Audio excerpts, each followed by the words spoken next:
Clap your hands. All right.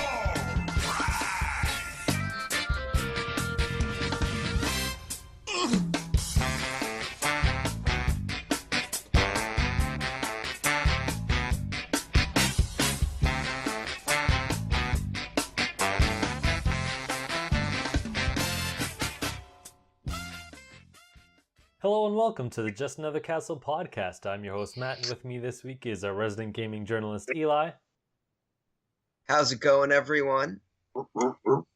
our pro gamer Mike, Did I hear the dog from Mario Paint go off, or did my phone act weird?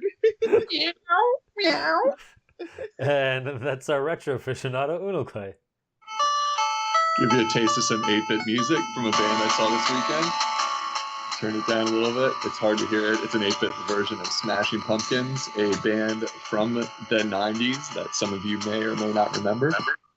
But went to see them this weekend because I'm on a tear for summertime concerts, and it was decent. Billy Corgan has a huge ego. His picture was like on the giant backdrop of the screens behind the band, like the whole show. It was kind of weird, but he's a rock star. Neat. So what's up, dude? So let's start off with our Game of All Time tournament. By now you know the drill, but if you're some newbie just joining the show, at the start of the year, the four hosts of Just Another Castle each named our 8 favorite games of all time. Then, every week, 2 games go head-to-head, and the winner advances to the next round. In the end, 31 games will fall, and 1 game will rise above the rest to become Just Another Castle's official favorite game of all time. If you want to see the current brackets, head over to www.challenge.com/justanothercastle. That's challenge with an O. Also, sometimes our votes result in a tie, and you listeners can help settle the match. If you want to be part of the fun, follow Just Another Castle or the Mango Viking on Twitter, and you might get tagged to throw a tie-breaking vote. Leave luck to the heavens, and leave the pasta casserole to Matt's sister.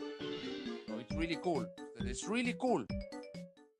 Last week was Marvel vs. Capcom 2 versus Super Mario Galaxy 2, and unfortunately, Super Mario Galaxy 2 won.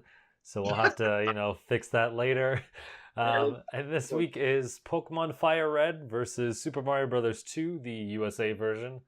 Oh my god. I was going to say the real version, but that's wrong. It's the wrong version. We got the weird version. Oh, Okay, Yeah, well, not the last levels. Pokemon Fire Red's gonna sweep the freaking floor here. Sweep. And this is my game, I presume, so... Sweep. All right, so Eli, did you want to start off? Sure. All right, so 3, 2, 1, go.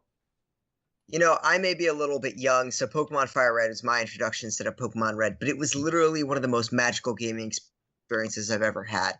It was one of those things where I became completely immersed in another world, and every creature that I encountered, every new Pokemon, was mind-blowing to me. It was like I was in a whole other world encountering this massive creativity and strategy. And so as I went on my quest to become a Pokemon master, Pokemon Red blew me away in the way that the world was laid out.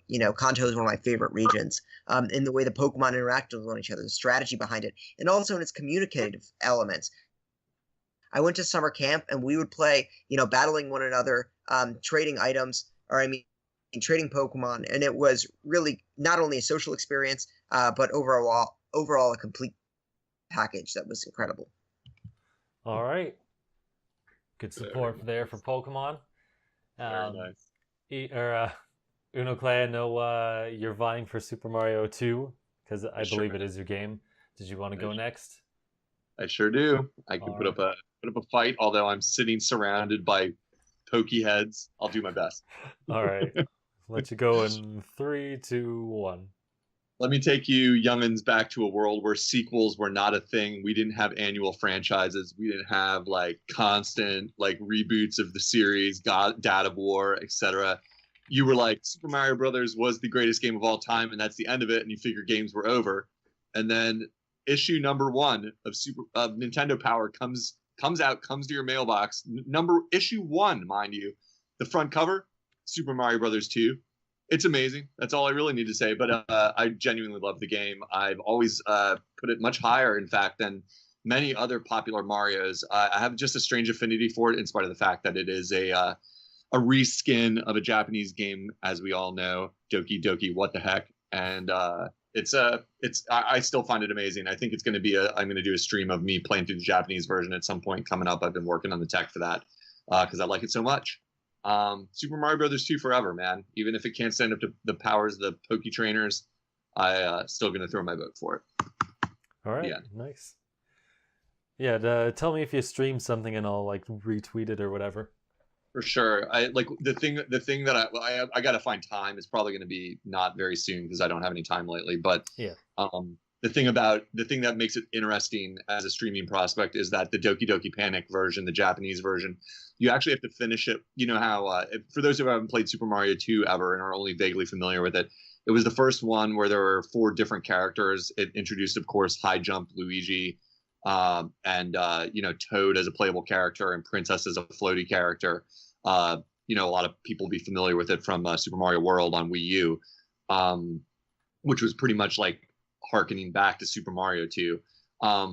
The neat thing about playing the Japanese version is that you actually have to finish it with all 4 characters on the same save file to see the true ending, which is not the case for the USA version. You can just finish it with any character, typically Princess when you were a little kid. I can tell you from experience because Princess made it super easy because you could just fly over everything to see the ending. And so I've finished it twice on my current save file. And what I want to do is get it to the point where I can finish it on a stream where I get to the end with the final character to see the final ending live for the first time. So I'm working on that. I got to go through it one more time, but I've got it down to under 2 hours that I can run through the whole game. So I'm got to practice a little more to make it an efficient stream.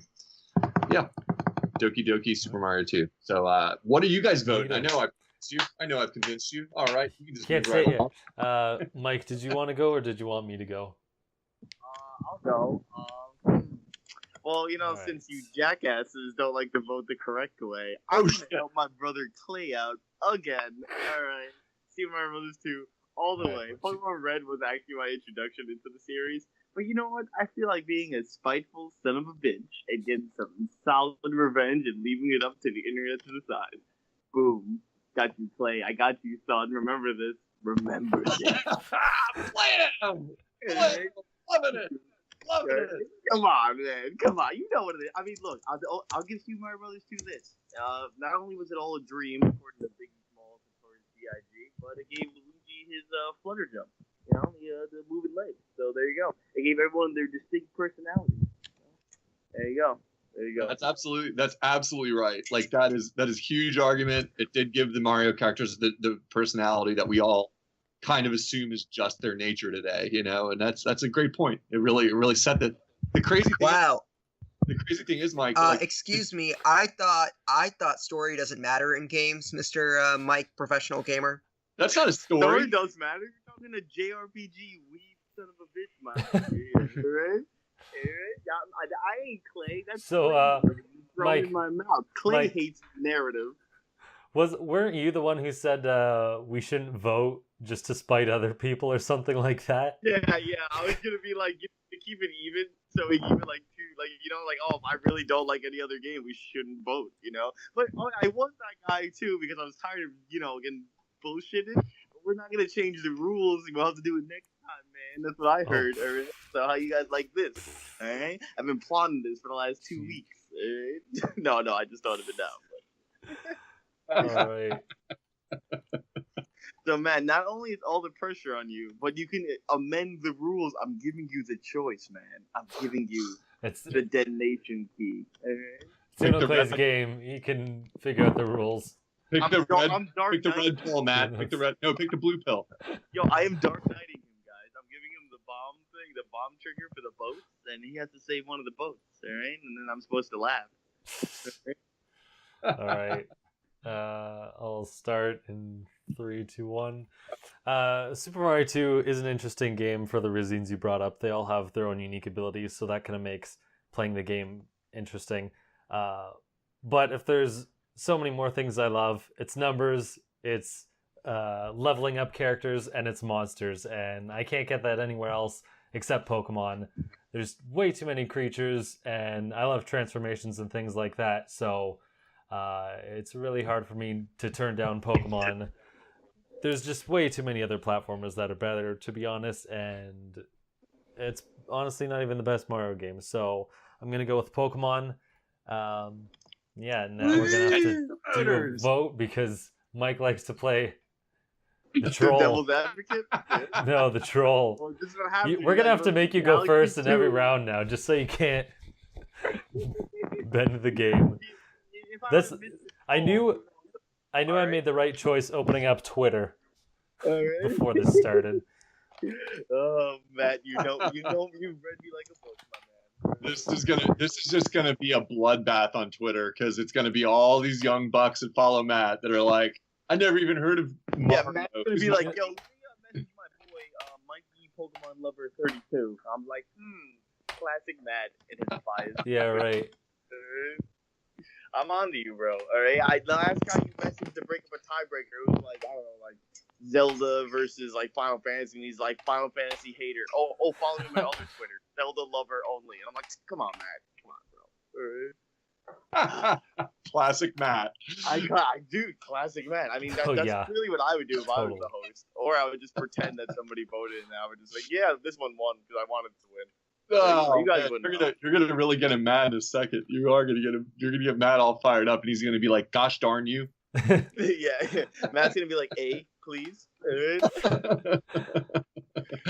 Oh, it's all with love. You know It's what? all- I'm tagging Yacht Club Games because that came up, so we'll see. They're probably not going to be responding. Yeah, that'd be great. I'm gonna give. I gotta dip for the next episode. But I want to give a quick. Here's an update for me. I gotta send in my Joy-Con, boys. My right Joy-Con. A button doesn't work anymore. I pressed it so hard that I had a thumb indentation for like 2 hours of playing Mario Tennis. Oh my gosh. So like I legitimately could not like you know where your thumb is? It like went inside because of how hard I've been hitting the A button lately. What? It only works when you press it that hard. But Way to go. I've been playing that Young Mario Tennis. I picked up Sonic Mania for the Switch. That's Sonic Mania Plus. It's like, yeah, it was a $5, upgrade on the PS4, but my PS4 is in Cali, and I was like, screw it. I love Sonic, so I bought the whole new collector's edition. I'll tell you how, guys, the Switch version is compared to the PS4 one next time I'm back. Let's see. I'm gonna get WarioWare tomorrow, so hopefully I could grind those bad boys, and Nice. then Someone's got to play that 3DS. someone's got. I mean, one of us has got to. All right, and I feel like there's something else that was going on, but. Nah, man. Oh, yeah, I was wasting time watching movies, throwing. I watched Teen Titans Go movie. I know, I'm 10, but come on, guys. Come on. All right, boys. Great seeing you. I definitely will be back next week, all right? But be safe. Much love. And I'm glad. Let me know who wins immediately. Just right in the thing. All right? I'm really hoping Mario Brothers too. That's Oh my Thanks for the gosh. vote, Mike. that is the I'm glad dark you said- horse. It's the Cinderella of the tournament, boys. I'm glad you dipped into vote at least. Thank you, I Mike. got you, Clay. I got you. Remember this. I All right, hope I'll be you using do. this my one-liner for some time later in the future. All right, man. I Better hope- remember. How dare you, people? Why it's not even my game, so I guess I shouldn't talk, but still. That's super funny. Mike, keeping it interesting, everyone. And we're going to the Twitter votes for those that haven't listened to the tournament for very long. Now we ask our followers, Matt's followers, the Schmooganine, or the show's followers, Just Another Castle on Twitter. You can possibly be a vote decider when Mike likes to throw me a bone and keep my old games in the tournament here. So, well, Matt, you got that out on Alright, Twitter? Yeah, Still it's Got out it. now.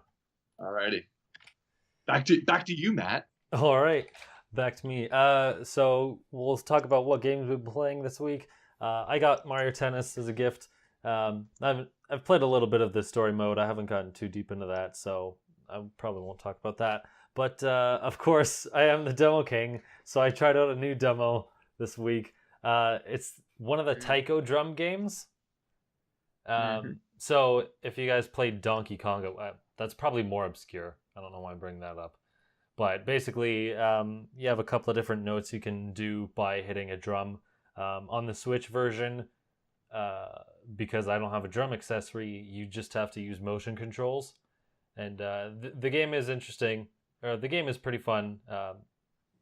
When back in the day when Donkey Kong came out, we had 4 of those drum controllers. Because it was me and my 2 sisters, and we'd play it all the time and have someone else. And it was cool. I think this one you can only do 2 people. But regardless, I like it, but don't even bother with it if you don't have the drum controller, because the motion controls, especially for a rhythm game, are way too... they just don't respond quickly enough, and that's just because motion controllers are going to have some amount of lag. It's not really good enough. And just, it's confusing because the controls say if you want to do, let's say, the red note, you just hit down with either Joy-Con, it doesn't matter. And if you want to do like the blue note, you have to like curve around or do some weird gesture that really doesn't make sense. And I found out you don't even need to do that. When that colored note comes by, you can just smack it the same way in the air and it'll just change to that. So it's really confusing and kind of stupid how that works. And also it's probably going to be more fun with a drum anyway. So I would suggest if you want the game, you have to import the drum controller, because the game is coming to the West, but the controller isn't, so you'll have to import it. So you have to really want this game because it's going to cost quite a bit. The controller itself isn't cheap, and you probably have to pay import duties or whatever nonsense. So but I mean, there's a demo there you can try, and even if it's with the motion controls, you can get some idea if you like it. I saw this game. I'm too white, and it's pretty difficult, so I had a hard time. But I mean, I could see having fun with the drums, but it's a pretty big asking price. Yeah, I saw this game in the arcades a ton in Japan. I wasn't super familiar with it. And it's so funny to hear like, oh, they're gonna release it now in America, like on Switch. It just seems like such a strange idea, sort of, in a way, but not really, I guess. Like, rhythm games are big everywhere, or were. Are they still? I don't know. Yeah, interesting. So it wasn't responsive enough. I mean, that's a deal breaker for a rhythm game. I mean, it's not like, oh, you hit it and it's like 3 seconds late, but the notes get like really close at points because the rhythm game, and that's how it works. But you can clearly tell, like, hey, I hit something and it didn't respond, or responded like too many milliseconds too slowly, and it screws you up. So right. That's I'm not. I mean, to me, it's like, why would if it was more funny or something, something like humor, I'd be more slightly interested. But rhythm games like really have sailed for a lot of us. I think it's like, I got my fill of Rock Band 1, 2, 3, Guitar Hero 1, 2, 3. It's like, if I was gonna play something like this, I have the congas and Jungle Beat and Donkey Konga like for my GameCube, so I would just go play that. Like, because those are funny too. Those are funny because they're Donkey Kong. That's the key. It's like, oh, this is hilarious because it's so stupid that it's like. And the song choices are weird. Yeah, the song choices are ridiculous. And Jungle Beat, for anyone who's never played it on GameCube with the congas, is actually really cool. Like, it's a fun game. It's hard and it works. It's bizarre, right? It's you like played it on Ticket. You played it with the congas, Matt? Yeah, I did. Yeah, it was a good game. Totally. Yeah, I loved it. I mean, it's like one of the craziest like peripheral experiences you'll ever play, and it is worth seeking out a $10 pair of the used congas, because you can get them at like a thrift store or anywhere, because everybody sold that crap, like, because they only work with like, I think 3 games as far as I know. Yeah, it's the first conga game, the second one, and Jungle Beat. Yeah, like, I don't even have the second conga game. I never got around to picking it up yet, and it's just like, I just am like, you can get those congas for really cheap, even if like you hunt the tiniest bit, and then get a copy of Jungle Beat and play it. I recommend it to anybody who has a Wii with GameCube ports or a original GameCube, because it's super fun. Like, it's an amazingly good platformer. If me and Matt saying it doesn't give into, I don't know, watching videos, because it's actually a really decent platformer that you could see being fun with a regular controller.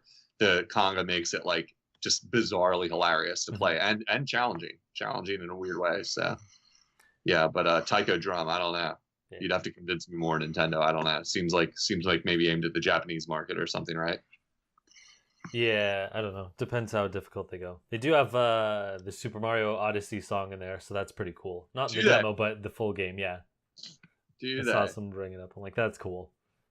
That is cool. That is cool. That's like nice, like a fan servicey type thing. They Yeah. need a lot more of it to make us pay attention. I'd say, you know, like I want to hear more about that. I want to hear Zelda songs. I want to hear Pokemon, you know, Pikmin, Pokemon, anything, you know, like to make me want to play it. But yeah, I tried it in the arcade one time and one time only in Japan because I was genuinely embarrassed to play it in front of all the Japanese teenagers that were gonna like be laughing at me.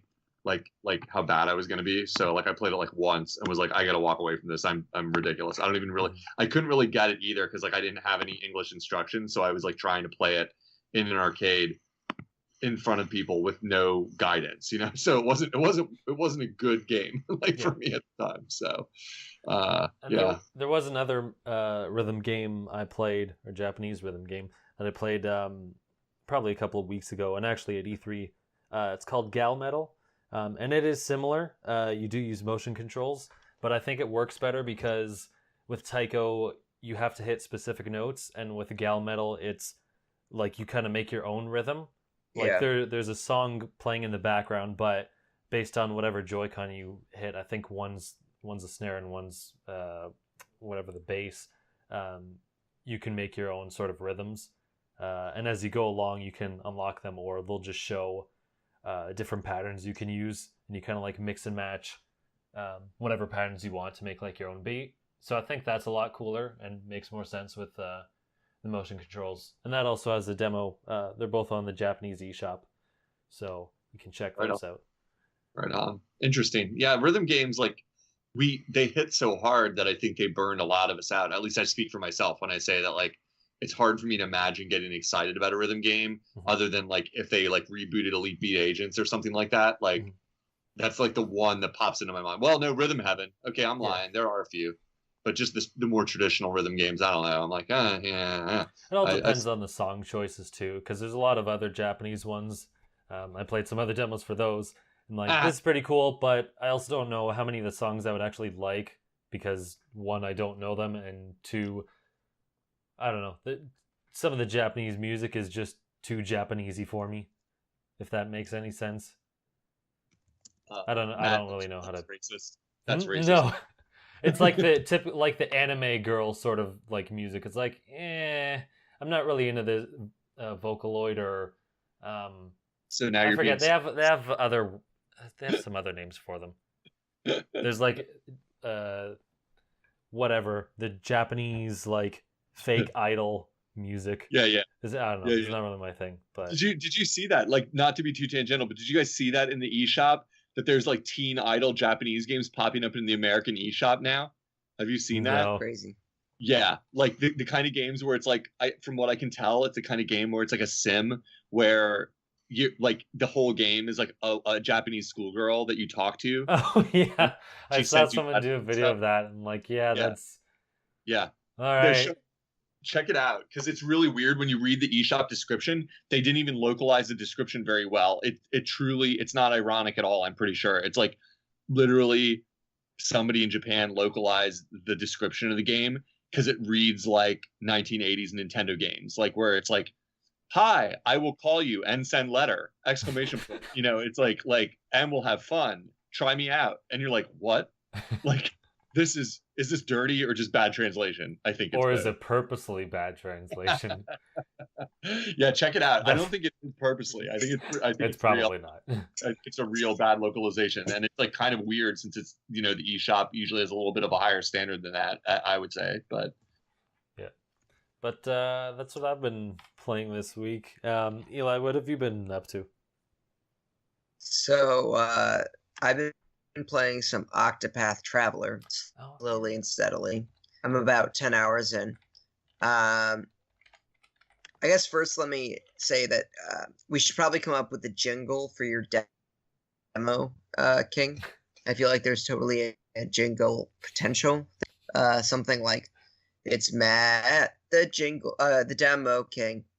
Damn. Yeah, we should do something like that. Matt, If only. the demo king. So,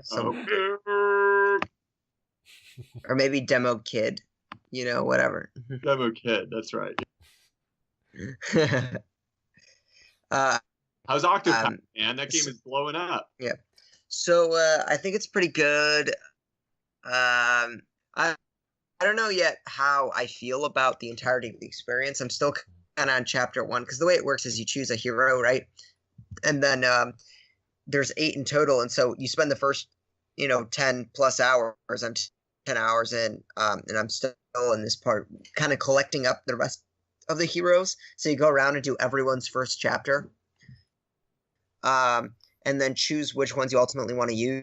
The one thing that kind of irritates me is you can only level up the characters that you're using in battle. So if you've picked up characters but they're not directly in battle, they won't get XP, which is kind of irritating. It kind of prevents me from doing everyone else's story because I'm only going to end up doing the missions of the 4 people in my party because they're the ones leveling up and getting strong. But the way it works is that each character kind of has their own story in the world. So each character is a chapter 1, a chapter 2, etc. And you can choose any order you want to do any of them in, which is really cool. You have the main character, which is the one you choose at the beginning, and that's the one that can never leave your party.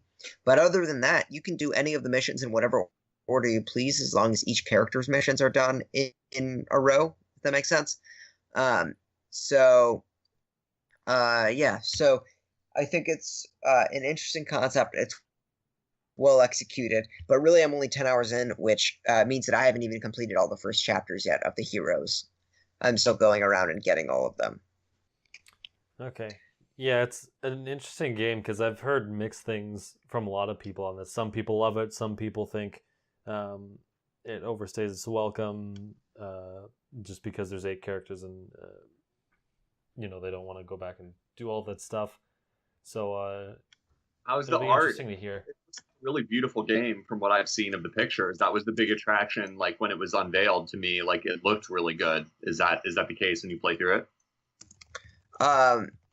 Yeah. So it does look really pretty at times. I think especially in handheld mode.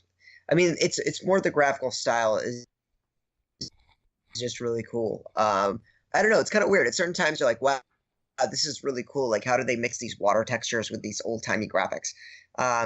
Most of the time, though, it does look kind of just like a regular game, meant to look kind of older. And it's still really cool looking, but it's not as innovative, I guess, as I thought originally. Right on. So you're going to stick with it?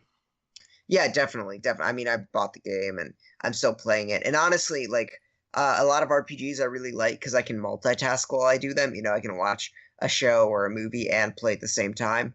And that's kind of what I've been doing. I've been watching Parks and Recreation and playing at the same time. And yeah, it's definitely something I'm going to continue doing. Nice. Oh, yeah. So the one thing I didn't mention is that the story kind of sucks. It's it's not bad, but it's at the point where I don't want to read through it, so I end up just skipping through the scenes most of the time. So some people will probably find it far more redeeming than I do, but for me, it's just kind of too long. What makes it bad? Because me, we've had the discussion 100 times in the show that I find story and narrative to be just a drone for most games, and that's why part of the reason that RPGs don't appeal to me too much.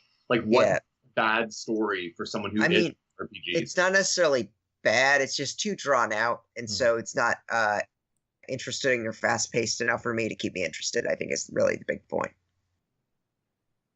Yeah, I think that's probably a pitfall that happens a lot with JRPGs. It's just if there's something that could be interesting, it can be easily overshadowed by just too much dialogue. And it's okay, when is this cutscene or dialogue thing gonna end? I just want to get to some game. So that's unfortunate, but you seem to be having fun with it at least for now. Mm-hmm. Yeah.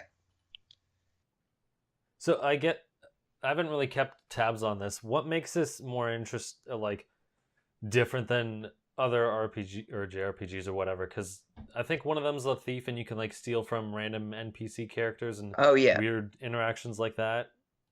Mm-hmm. So each day, each character has like a different special ability that they can interact with the different village or NPCs with. And so yeah, so some of them, like the thief, can just steal items. Another one can bargain and buy them.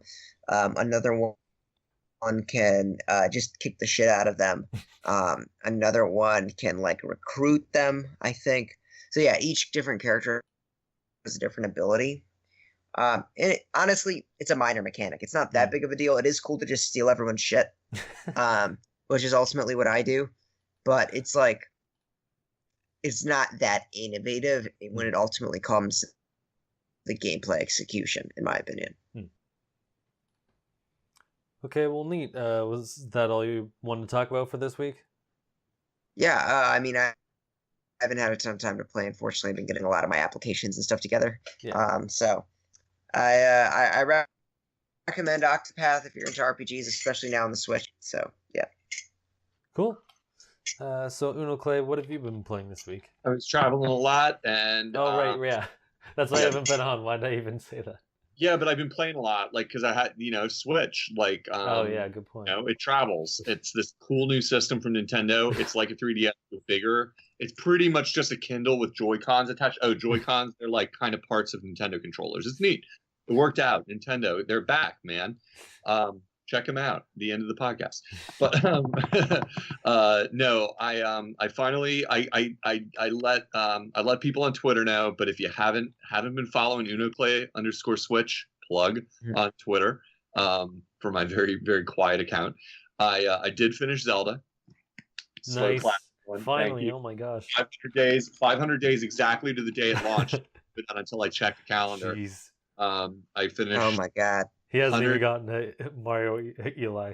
Just imagine how long. Didn't get Mario yet. That's going to be 500 days to the day from launch when I buy it. Like, yeah, I bet.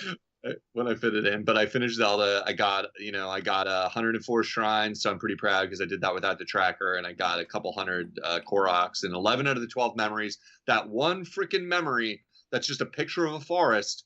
Good grief. Oh yeah. I'm like, I've been everywhere. And I find that. Yeah. But I'm gonna keep playing it. I'm gonna get the DLC at some point, so maybe I'll stumble across it then.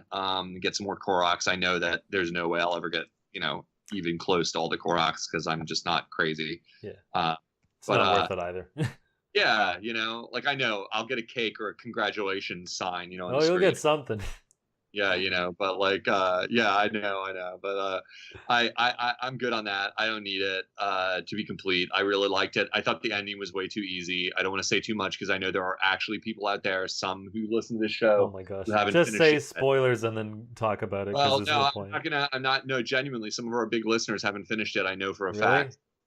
So, but I thought the ending was too easy. I will say that, but I still enjoyed it a lot. I'm trying to think of a way to say it. Like I really thought. Okay, yeah, go on. No, I thought it was a great experience, top to bottom. Like it's one of the best Zeldas ever, hands down. I've played 90% of all the Zeldas ever. I haven't played the CDI games, and there's I think the Oracle of Ages I never played, but I'm struggling to think of any more than that. I did not say I finished them all. Twilight Princess, that game, no, just not gonna do it. Like it's just too boring. But loved it. I'm late to the party on that, but it was an amazing. I think I capped in around 140 hours or something like that to finish. Nice. With extensive progress, so I loved it.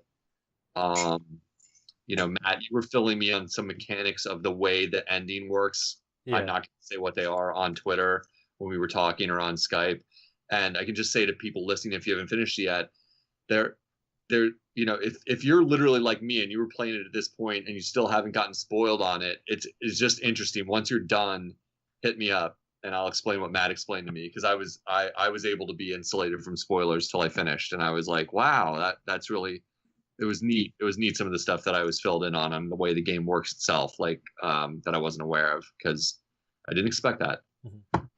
But I loved it, and then I went out and bought Skyrim the next day because and now you're never gonna play another game for the next 3 years. Right. Yeah. I was like, I wanna like get busy again, so I went out and got Skyrim, like the next day because I had like a bunch of flights recently, so I was like, I need something long-winded. little did I know that my job would be so busy that I'd barely have time to play Skyrim, and I'd be working on most of my flights and stuff, and all my free time basically when I wasn't doing other fun stuff with my life, which I am lucky enough to be doing.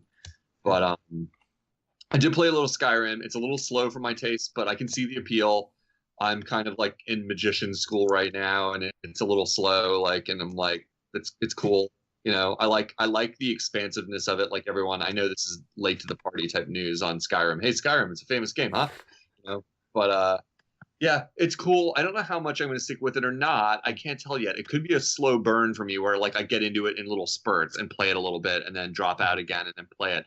Because there's another game that just keeps interrupting my ability to concentrate called Fortnite. It's a big deal with the kids. I've been playing it a lot. Stop trying to pretend you're hip. You're like, I play the Fortnite, kids. I had a great. You're just playing it to try to appeal to millennials, aren't you? Which is technically the rest of us on the. I thought it's millennials. I thought it's some millennials. It's both. I won't talk too much about Fortnite. You guys can look it up. It's a popular game. But I did have a great moment. I was at my friend's house who has a 9-year-old kid, so he's basically half the age of you two, and my friend's kid is really into Fortnite, predictably, and he wanted to see me play, and I told everyone this story because it cracked me up, because he's like Clay, I want to see you play, and I was like, you're gonna laugh because you're probably way better than me, for real. Like, the meme is that 9-year-olds play this game, man, and he's just real smart, funny little kid, and he's like, no, I want to see you play once. And I was like, all right, I'll play. And I played a little bit, and I got down to 30th and then died, or whatever. And he's like, I asked him, I said, what do you think? What am I doing wrong? I want tips, and he was like, well, you're not a noob, Clay, but you need to remember to use your shotgun more. And I was like, it was just this sincere game counselor moment, that I was like, that's good tips, because I did forget to pull up my shotgun, and I was trying to get that guy, and I was using an assault rifle, and you're right, I should have had the shotgun out. You're right. Good tip. And it actually has improved my game. I'm constantly thinking of that kid when I play it. I'm like, get the shotgun out. I'm doing better. So yeah. Consult your local 9-year-old for more information. Fortnite, a computer or a screen near you somewhere. So yeah, been playing a bunch of that. I have a bunch of friends we're playing on Skype, and it's fun as heck, even though we suck, and I've been getting better. I've been getting about 2 kills a game lately. All of a sudden, I've kind of upped my game. So that's up from 0 where I was before. So that's pretty impressive, though. Yeah. I mean, most people don't get any kills. Yeah, that was me. That was me for the first 20 hours I played the game. I was just I can't get anybody. I can get really low in the numbers if I just hide the whole time, but I can't kill anybody. And then I just was like, I've got to learn to kill people, or I'm never going to progress. I got to learn to confront people, and I got to learn to go into the playground and learn to build forts, and do it wax on, wax off, just build forts as fast as I can, and learn to do it, because that is the game. And I'm getting a little better at that. It's fun. It's really addictive because I'm playing with other friends that are it's just funny, since we're always making these elaborate plans and then we're dead in 3 seconds, kind of thing. So it's fun. It's a cool game. Check it out. 1-year anniversary.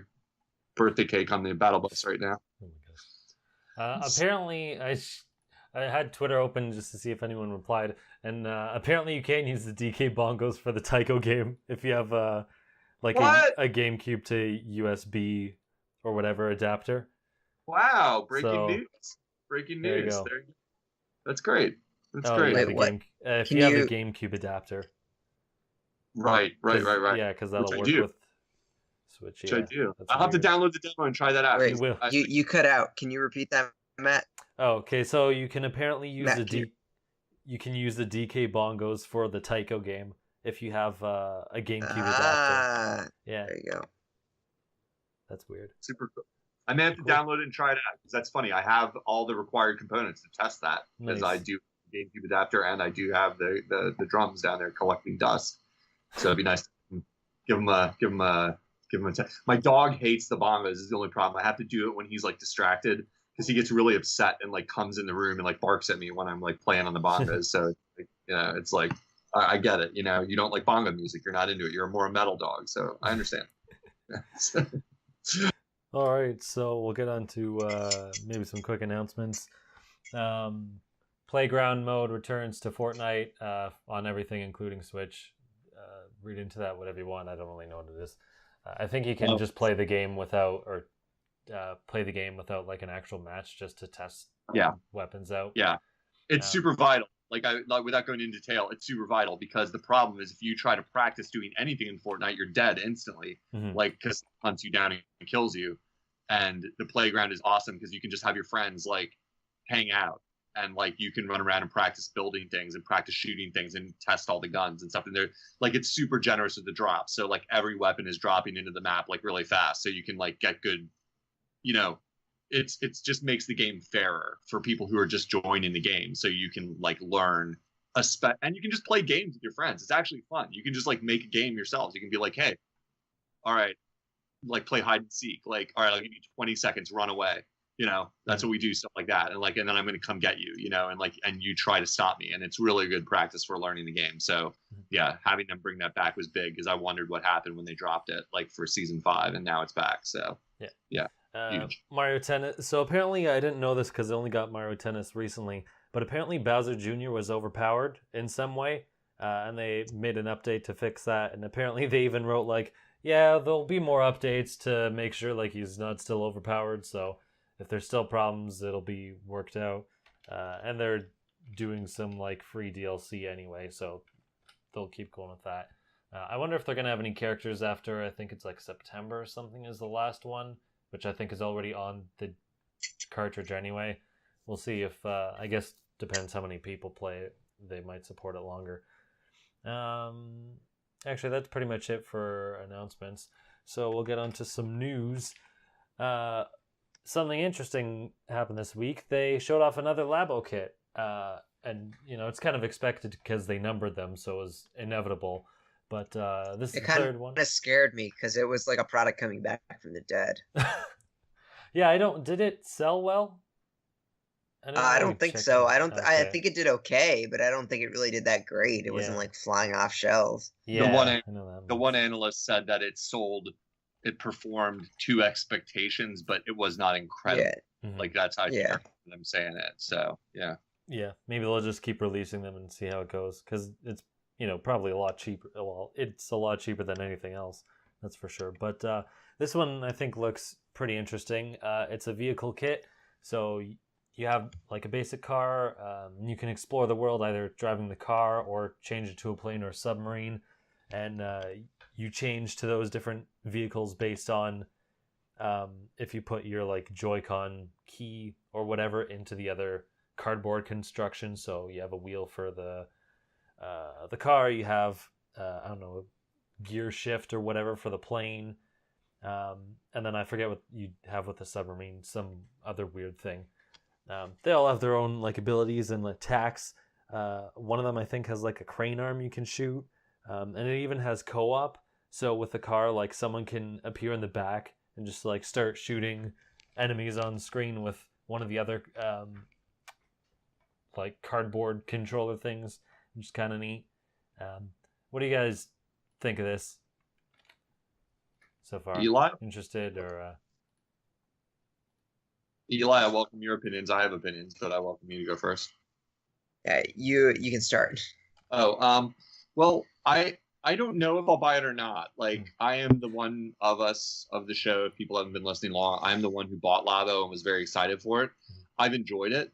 I still haven't built the piano because I was saving it for last, and I've heard it takes like 2 straight hours of folding. So, I did the motorbike recently. That was the second one I saved up for, and the motorbike like is really neat in the original kit number 1, and it definitely shows the potential of this new vehicle kit because the interface, like as some may or may not know, they released some kind of patch for Mario Kart on Switch where you can use the motorbike controls from Labo to control Mario Kart, like and drive Mario Kart with it, which is cool. I just don't have Mario Kart for Switch because I've already played like 100 hours of it on Wii U, so I didn't rebuy it. And but anyway, you can really see the potential of it. And like when you play the game that they packed in with it, it's really simple. It's just a simple racing game where you go around a track and you race other characters.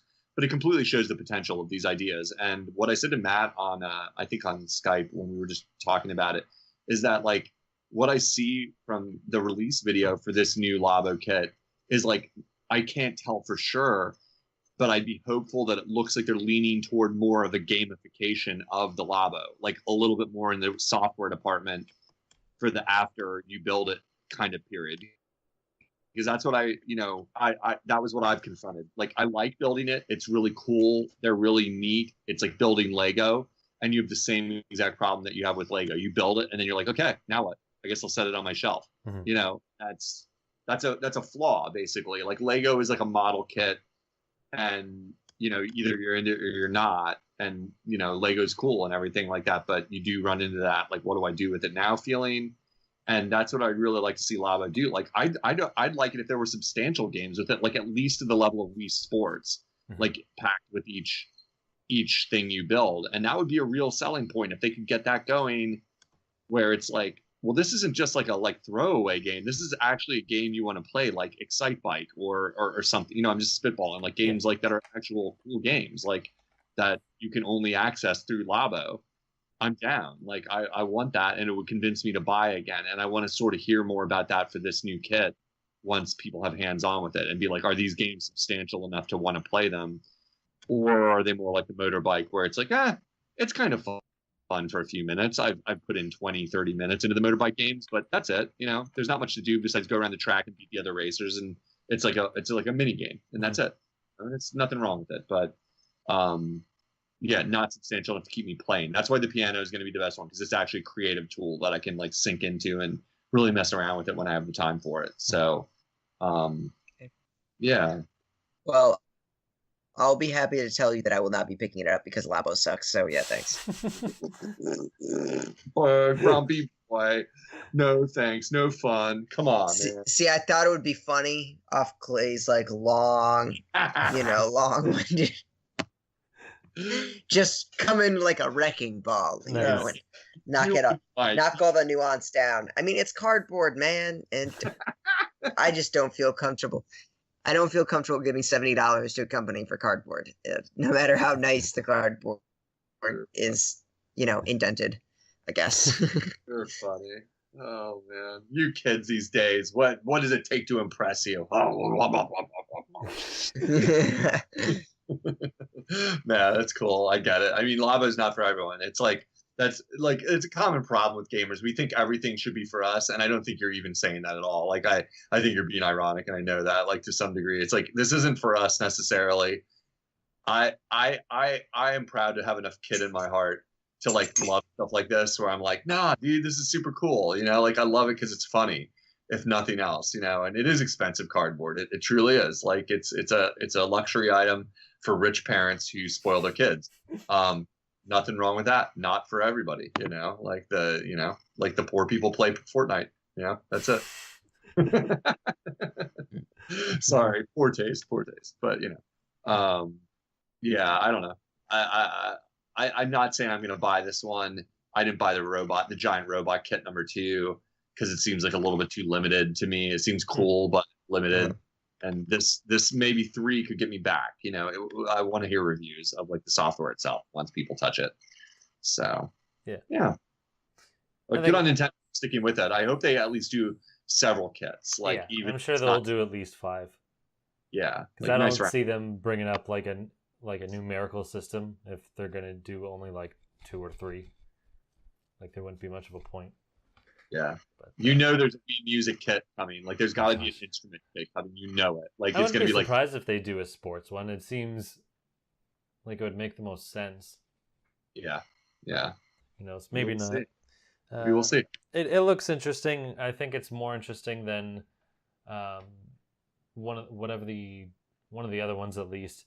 Not the robot kit. I forget what the other one's called, the variety or whatever. Just because it seems. I mean, it's not really fleshed out, but it's like one main idea and all the different constructions apply to this one thing. So I think it's more interesting for that reason. It still looks, I mean, it's for kids, and it looks kind of empty, so adults probably won't get much out of it. But the mechanics look neat. It kind of reminds me of Pilot Wings, where it's just like you have this random blank world and you do whatever the heck you want in it, and you get your enjoyment, or your enjoyment is based off of how much you like roaming around the world and doing little things. So I guess if you like Pilot Wings, maybe you're interested. I never Which really I- cared for Pilot Wings, so I loved Pilot Wings 1. I never played Pilot Wings on N64, but I loved the one on 3DS because I'm just a fan of the series with nostalgia because Pilot Wings 1 was like a launch title for SNES. So I have a lot of nostalgia for the series. And I really did like Pilot Wings Resort, like, or whatever it was called on 3DS. Like, I played a lot of that. I mean, we didn't have a lot of software at that time for 3DS, but I played a lot of it. It's just a relaxing cash game, you know, and that's fine. It's not common that I like games like that, and some reason that series sneaks in. And you're absolutely right; it totally does look like Pilot Wings. I thought the same thing when I was watching it, so that's a plus for me personally. So. there you go. Next thing, this is weird. So the developers on Mario Kart 8 Deluxe or whatever said, oh, you know, expect some updates or whatever. And the first one was just adding I think, it might have been after they added the Labo support, but regardless, one of the first new updates was, you know, adding Labo support where you can use the wheel to control the cart, which is whatever. I mean, you could probably do that regardless anyway. Mm-hmm. But then the next one they decided to throw out at you is they added Breath of the Wild Link in his motorcycle, which is kind of interesting and weird. It's free, so I mean that's nice. I don't know why they did it. I guess people are still playing it, so they want to, you know, keep interest in it. I don't know if they'll do any more, but you guys think they'll do any more? I don't know. I mean, the game sold really well, but Mhm. you know, it already had the included DLC, so I don't know how much more they could really do. So yeah, I don't know. Yeah, I kind of think Like- that's pretty much it. Like, just the Labo thing, and probably, you know, the wheel from this vehicle kit now, and then probably just Link, because if they do any more, like, I don't see them. They would have to do if they add any cups, it would have to be in sets. They're not just gonna add one single cup, so it's either they're gonna add 2 or 4, and I think if they do too much, it's just gonna be like we're wasting time on this when we could just make a new one and have people pay, you know, a full $60 for a whole new game. So I don't know. Some people are saying that it's the opposite. Well, you've made this install base. Why don't they just add more content to this rather than make a whole new one? But I don't know. I tend to see they would probably just make a whole new game. Even if some people think it segments the audience, I don't think it really would. Because I think most people would be like, okay, well, this was the one at launch, and now 2 or so years later, here's the new one, and has all this other stuff added to it. Mm-hmm. Unoclay, I don't know if you tried to say something. No, I Okay. actually, I did not. I had to mute myself because the wife was asking me a question, so I didn't hear what game you're actually referring to. What was the game? Oh, Mario Kart 8, they added Link. Or Oh, the right, Breath right, of the right. Wild Link.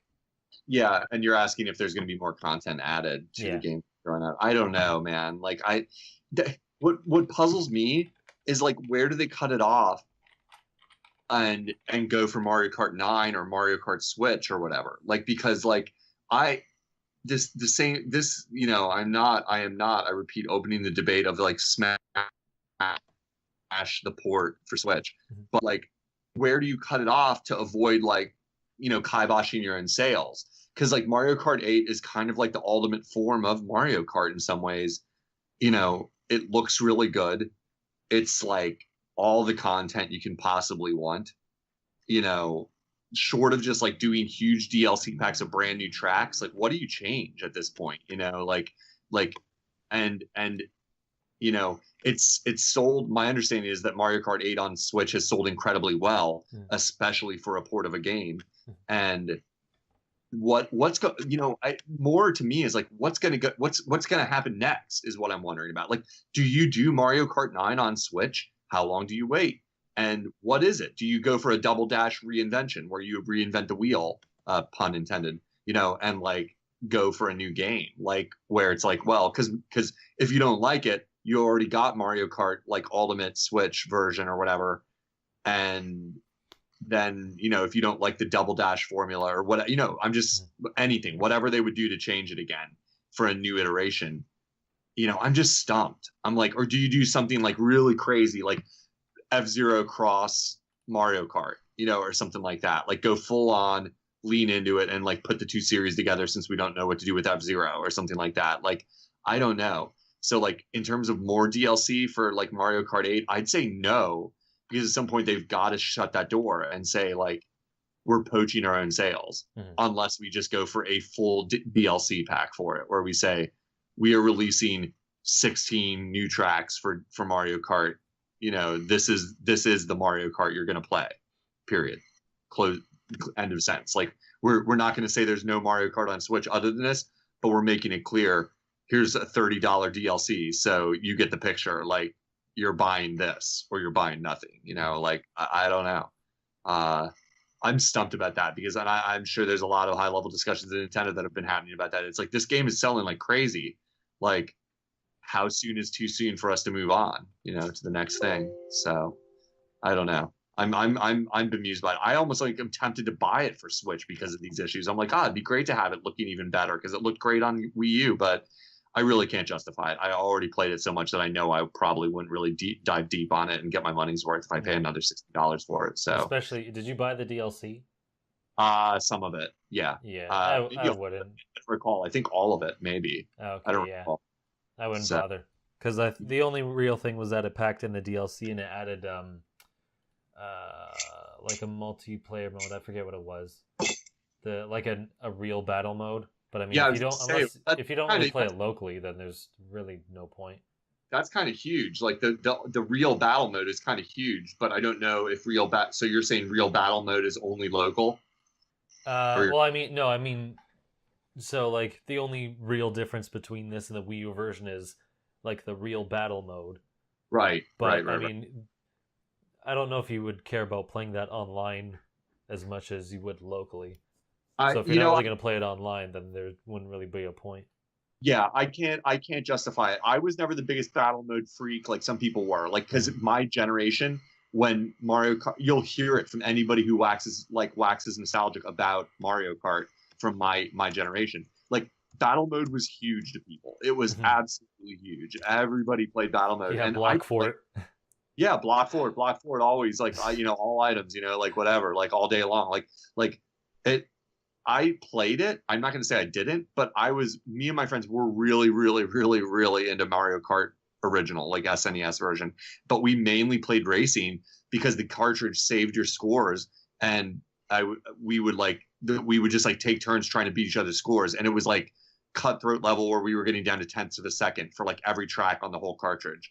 And it's a shame because my cartridge memory got wiped at some point, and it's like, it was crazy. Like, where we were like, you'd literally spend an hour trying to beat someone's score on like just the most vanilla track, like where you're like, because we were getting so good at the game, we were nearing that like peak profession level where we would race each other, and the only thing making a difference was the items. Like, there was no question. It was like, where I just have such fond memories of that. And so we never played battle mode as much. We'd play it, but like, it was just a diversion. And then we'd get back to like races where we were like swearing and yelling, and it was deadly serious about who was the best Mario Kart player in my group of friends. And I cannot say I was second. I was always second place to this guy Davey that was just a prodigy at it. He was just ridiculous. But yeah, good stuff. So I can't justify rebuying it just for battle mode. I mean, if I had somebody who I was going to play couch co-op with it all the time, yeah, I could. If I was in a dorm room with friends again or something like that, for sure, I could get into that. But this point, it's a little expensive, and it'll never price drop. They'll never drop that game to anything less than $50. So. Yep. Kind of hard for me to justify it unless I see it on major sale. So, yep, don't bother with it. I was kind of expecting Mike would be here. I'm guessing, Eli, you don't care so much about Digimon, do you? No. Okay, so I'll pass that one. I do the Pokemon Master Race. Yeah. Well, you might be interested because it mixes two of franchises you like. So there's a Digimon strategy RPG coming in the West. So it'll play like Fire Emblem, but it'll have monsters like Pokemon.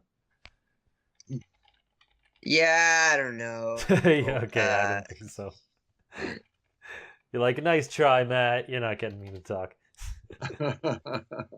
I mean, I find it strange that you assume I don't know 107 fun facts about Digimon that I name off now, but one of them is that it is a competitor to Pokemon. And is that the only fact? That's just what comes up in a Google search if you ask for fun facts about Digimon. Nice. So sorry, like, I guess I'll just sit this one out, blah. No, that's fine. I didn't think anyone else would, so I'm not going to bother. And there's not really much else. It's just two small things. If you have Kirby Star Allies, they added some new content. You can play as 3 different Kirby characters. There's the rat one, DeRoach. There's Adeline from Crystal Shards, and then there's, I forget, a third one from another game. It's cool because they have like one from each main game so far, or they seem to be going in that way. And I think there might be a third wave. We'll see about that.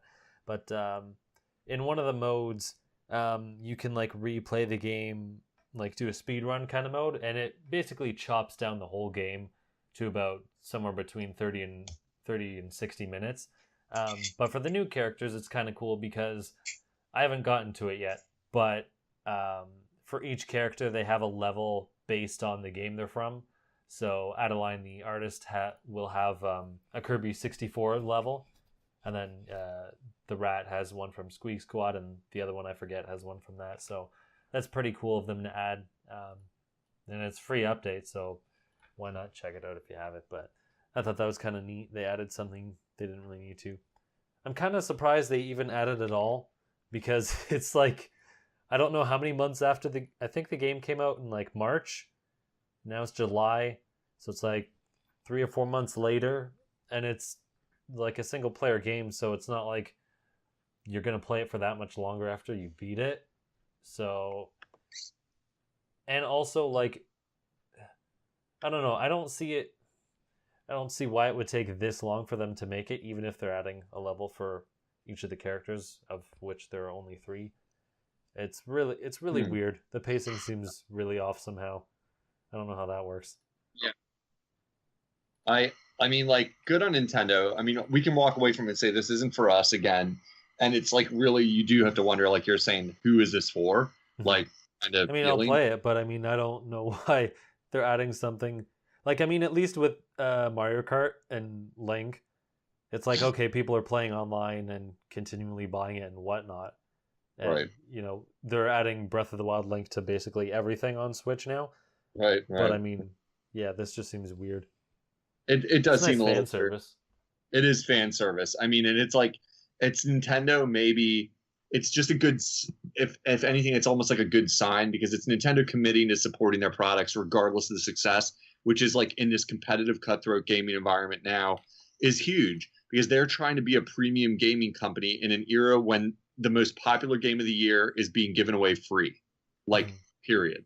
Like, end of story. Games that are titans of the industry are free these days, and Nintendo wants to charge you $40 to $60 for their software.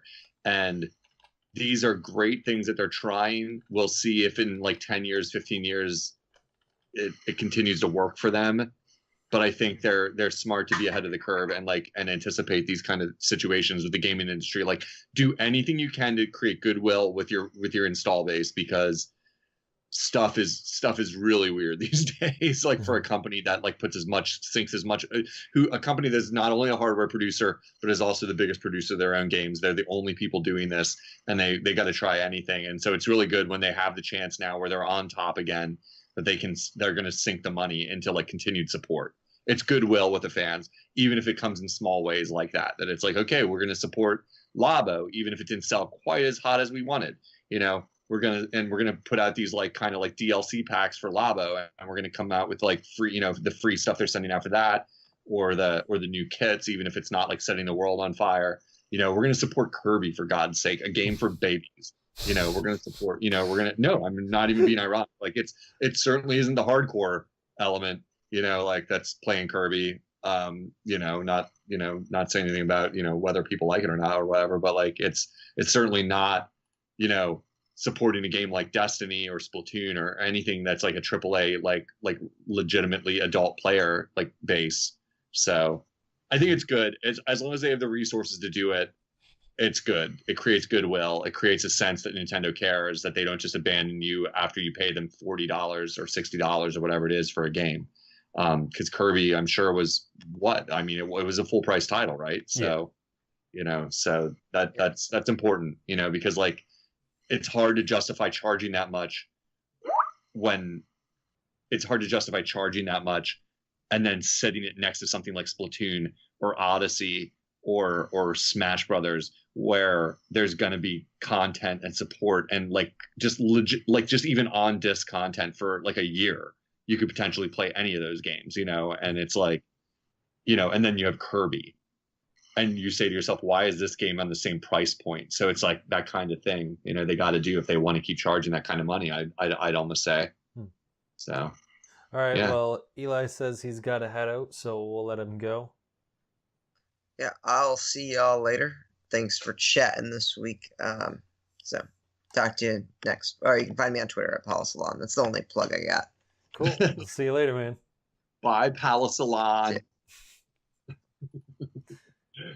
Alrighty. So I kind of yeah, wanted to bring this up with him, but he had to go, so I didn't want to, throw a question on him at the last second. But I wonder if Nintendo's kind of trying to get more studios to put in DLC after the fact, because they're going to be launching their own online service soon, and they don't really have many multiplayer games to really push it, even third-party wise. right. So they have to have some sort of way to, give a reason for why people should buy it other than, well, we're gatekeeping online and you have to pay it now, so give us money. Right. So Right. I wonder if that's what they're trying to do. Like, I mean, I know they've done online DLC in the past before, free or paid, but I wonder if it's just like, we better make people like expect that this is a continuing thing. So then when we have our online service and basically stop those people from getting it, then it'll give them a reason. Right. I literally had this thought yesterday about the fact that although Fortnite just had its first birthday, I literally thought that same idea, Matt, that I was thinking, besides the fact that Fortnite is a huge phenomenon, you got to look at this and realize Nintendo profits, very little from Fortnite being on their system in terms of monetary income. I mean, I'm sure there's money in the background exchanging hands. I don't know anything about that world and how that works with Nintendo getting Fortnite on there, who pays who what. But I thought the same idea you're talking about. I thought this is an intentional gesture to make you use your Switch online and convince you that having online on your Switch is important to you. Because I was sitting there playing my Fortnite after days on the road where I couldn't because I was traveling and didn't want to bother with using online in the places I was to play Fortnite, or just didn't have the time or whatever. But it was just inconvenient, so I couldn't just pop in and play Fortnite for 20 minutes, while I was traveling. And then I got home, and as soon as I got home, goodbye Skyrim, back to Fortnite, because I'm on my reliable internet at home. And I was like, I am addicted to having this online service, which I knew already. Like, I would buy it no matter what, because I'm curious about how Nintendo's online is going to work. And $20 a year is such a low price point. I could hardly, I can hardly say no. And I think that's going to serve them really well for most people, because you're just going to have that same attitude. It's going to not matter to you, but having games, I agree, Matt. I'm sure there's been a certain amount in the background of Nintendo farming up like online content and DLC and things like that from the people that are providing games, especially the big boys for their systems, And then, like I said, chasing down Fortnite as soon as it got really, really, really unmissably humongous, and getting it on your system as fast as possible, and saying this is an online intensive game. I mean, it's the definition of online intensive, and it's and wanting people to play it in your ecosystem and having cross-platform play. So it's there's no question we're relevant. We're relevant, and we want you to use your Switch online. Now, where's my Netflix? Thank you. Yeah. End of rant. Yeah, Best Buy.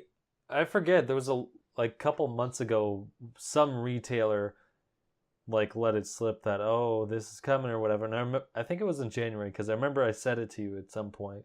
Yeah. And I know that someone said a couple of different apps, and one of those apps was actually wrong.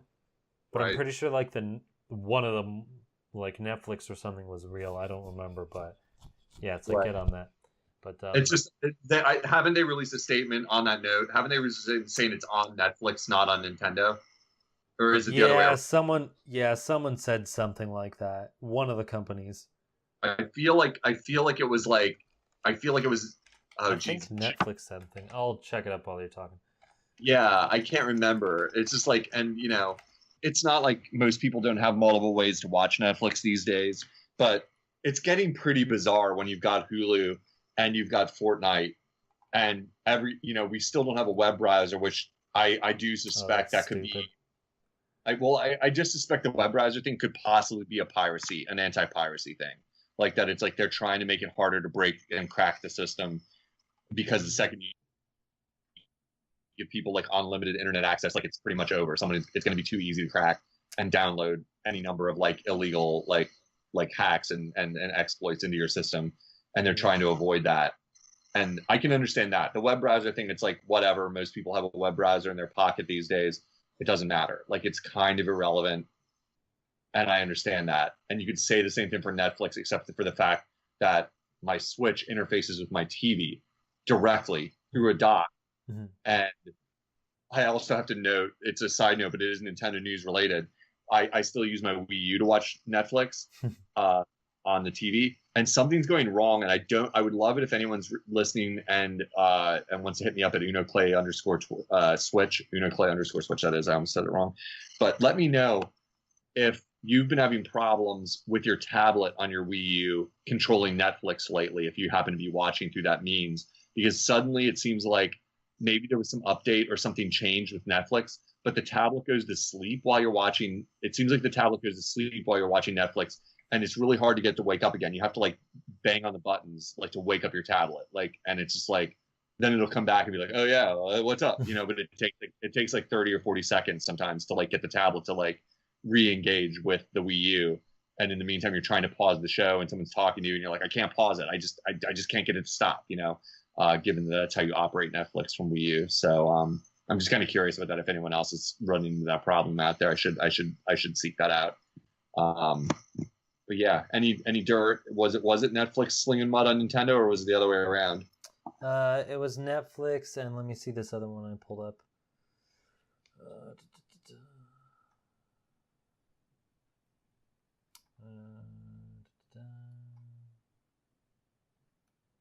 Yeah, I can't remember. Anyway, it's not important. I mean, the point is, both said things. Where's my Netflix? One was from Netflix and one was from Reggie. Yeah, that's the one I think I'm remembering. I thought like Reggie said something like it wasn't up to us; it's up to the individual developers. Yeah, let me read this. So this is from Reggie. When we will launch the Switch, we were very clear we wanted to position the device as a game-playing device. We've done that, and so we've seen Hulu, for example, come onto the platform. In terms of other services, the conversations are ongoing. We've got nothing to announce right now, but certainly those opportunities will come in due time. Right. So who knows whose court the ball should be in. They seem to be playing back and forth. He is a master of like being a CEO or whatever his role is, because that is the most political answer I've ever heard.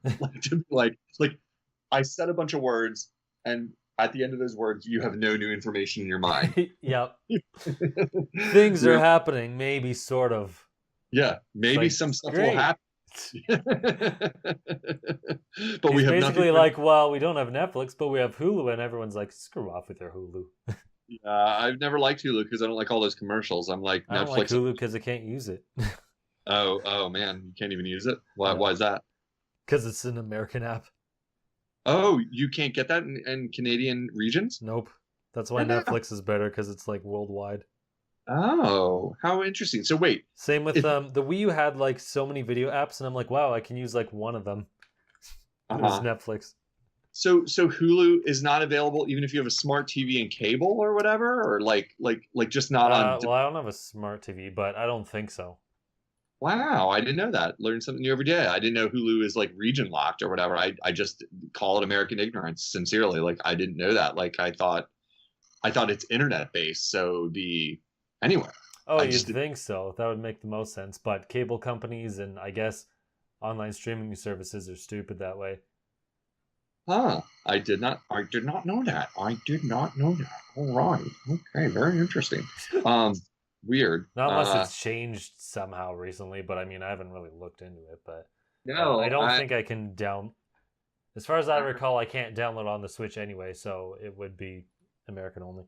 So it would sort of like be like the situation with the Resident Evil 7 Japan release. Like even if you could download the app, it wouldn't work right. Huh. Yeah. That's well, real. I mean, I can't even download the app. Sort of, kind of, yeah, not really. But, well, yeah, it's still similar. Like it's. Yeah. Sure. Well, what I was wondering about is like, well, why can't you go in the App Store for another region and download it? Is what I thought, right away. You know what I'm saying? Well, I think the thing is that it won't. So the different. Okay, so I mean, I haven't tried this out, but I think I have the reason why. When it comes to different regions, there's only 3 regions. Technically, there's North America, Japan, and Europe. And because we are on North America, it's not like I can make another new email address and just be like, oh, well, this is the Japanese eShop account. I just log into that. I think it goes when you're dealing with North America, or I guess specific countries in your continent, or in the case of United Kingdom or Europe or whatever. Right. For North America, I think it would have to be like I would have to reset my Switch and have the region I set it as the North or as United States versus Canada. So I think I would have to change that for it to actually work. And I don't know how far it would. I don't know how much it would work if I like actually try to connect to the internet after that. Like if I logged in, if it would work or not.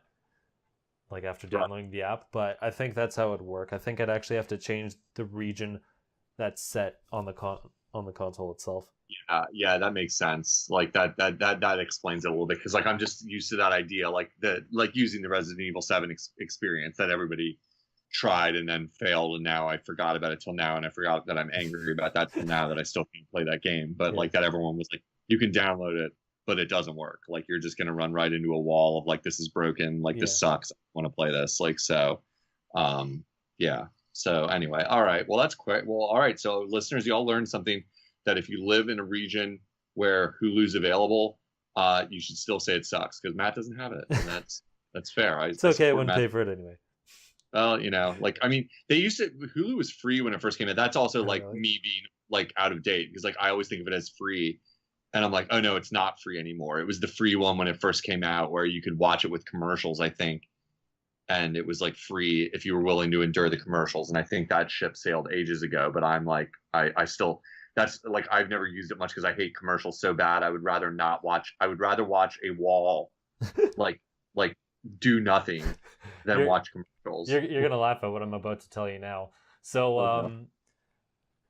I don't really care much for like buying movies or TV shows, because I'm not the type of person that rewatches them. As far as I'm concerned, I watched it once and I'll remember it enough that I don't care about rewatching it again, unless it's like very few movies, and even then I would only like rewatch them if someone else brought it up. So when it came to TV shows, I'm like, I want to support some TV shows that I can't like watch legally for free in my country. So I wanted to watch like The Flash and Arrow, and it was on the CW's like website or whatever, and we didn't have cable, so I couldn't watch it that way. But I wanted to watch it on their website because they hosted it. I'm like, oh, that's cool. And I tried to watch it, and it's like, no, you can't really watch it because, you're not American. So some dumb laws that prevent them from doing it. I don't know the whole garbage that is. But regardless, I couldn't do it. So I downloaded like a Chrome extension so it would think I'm in America, so that I would actually be able to watch it and like watch it with the ads. Just so I could like watch it. Right. be like support it because I'm like I don't want to pay for this crap or wait Right. X amount of months for it to come out. Right. So I'm like, No, fine, that's I'll fair. watch this. And That's then like fair. it stopped working. I'm like, That's okay, fair, we'll man. forget that. Yeah, that sounds like a big workaround, and it sounds like the kind of thing that would break pretty quickly. Eventually, something will break, and or they'll figure you out and just be like, turn it off on the other end or something. But Well, Huh. it also worked better than the stupid Canadian websites or Canadian stations over here. So we have the same thing where we'll have, I think it's like CBC or whatever has their website, and they'll have some shows online as well that you can watch on there. But the way it works is really stupid. So, example for the CW, it'll load like one whole video, and then there will be ad breaks in between. I think it's the CBC anyway. The last time I checked, if you have like one 40-minute show, it'll actually split it up into 4 separate videos. And then, so you'll watch the one video, have an ad, and then it would like randomize the next one. So it's like, you started off on part 1, and now you're going to start off on like part 3. I'm like, what? No. Why are you jumping around? This is stupid. I'm not watching all this. that's Dumb garbage. terrible. Yeah, that's terrible. That sounds awful. That sounds intolerable. Yeah. Like, So yeah. suffice So- to say, I didn't use that much. I know Yes. I went sideways from games, but That's whatever. all right. It's somewhat relevant. That's okay. We're fun people, and people love listening to us, so it's okay. We talked about the game stuff, so for the most part. Yeah. All right. But, So, what else in news? Do we have any other news bullets to hit for today for Nintendo-related nonsense? one small thing. Ukulele is now a playable fighter in Brawlout, which is like a Smash Bros. Clone. Right. Which is Yeah, my neat friend got that weird. a while ago, and I never got a chance to play it with him. He really wanted to play it with me and said Oh, it was yeah? cool. And like I'd never gotten a chance to get over there to his house and play it yet. He had grabbed that game as soon as it came out. So you're a ukulele fan, right? Like that's not a game I've ever played, but you're a fan, right? I wouldn't go that far. I mean, I was interested and I played it, but it wasn't that great. Oh, okay. But it is cool to see like the character fighting in there. They have a bunch of other indie characters too, but I mean, all the other indie characters are ones that are in like 17 billion other crossovers, like or one from Guacamelee and Hyperlight Drifter Dude. I think there might be one or two others, but this is like Ukulele's a fairly new game. It's like a year or so old, but it's still like, as far as game history is concerned, it's new. So to see it in like a fighting game is kind of cool. So I think that's neat. It's nice to see that cross-pollination of people supporting each other. I have no problem with that. That's cool. It's the closest thing we'll get to Banjo and Smash. So you get not Banjo and not Smash. Not even Banjo. If only. Too bad. Cool. Yeah. Cool. Nice. So I think that'll wrap it up for this week. I right. did not get a response on the Game of All Time tournament, so we'll see how that goes. You can find me at the Just Another Castle. At the Mango Viking on Facebook, Twitter, YouTube, and Source Gaming. And I was gonna call you Mike. Man, it's not even that late. It's only 11:15. Unoclay, where could people find you before I start screwing this up more? I've put up a few videos that have varying levels of popularity, ranging from thousands of views for my how-to video to like 5 for my Virtual Boy Let's Play. You can find that at Unoclay Gaming on YouTube. And check me out. I have some retro goofy stuff, and I have a really big video that I want to roll out really soon. One of the most ambitious things I've made for the gaming channel. Just need a couple like small touches. Well, actually substantial touches, but I'm almost done to roll out. So just tune in there. I'll mention it on the show when I do get it out, though. And if you want to see me make pithy remarks or screenshots from Fortnite, of me crashing golf carts and laughing hysterically, you can check that out at Unoclay. What am I called on Twitter again? Unoclay_switch. Yeah, Uno. Thank you. Thank you. Sure, I remember your lines. I don't remember mine. All right. That's right. We were just testing you. Unoclay_switch at the tweets. So check me out there. Cool. Well, that's a pretty big accomplishment. You got all the Virtual Boy owners to watch your video. Yeah. Oh, snap. And then my Virtual Boy broke again. I'm crying because it's true. Well, speaking of Virtual Boy, just to add this last thing in WarioWare Gold on the 3DS, they replaced the Virtual Boy with the Wii U. because they want to be up to date on their dead consoles. OMG. That is not even funny. Oh, that is so rude. Oh my god. If it wasn't Nintendo doing it, making fun of themselves, I wouldn't be a fan. As it is, I'm still not a fan. That's horrible, but I love it. That's great. Good tip, man. I kind of want to play WarioWare Gold, but I kind of don't like clip shows, and I kind of feel the same about clip video games. I'm like, oh, I'd rather just play the original. But that's hilarious. They're really funny. That's cool. They're leaning into that joke.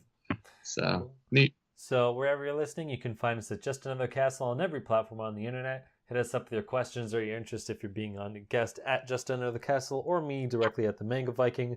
Or if you want to split our Game of All Time tournament votes, you can private message me on the Manga Viking, and I will make sure the proper vote gets in.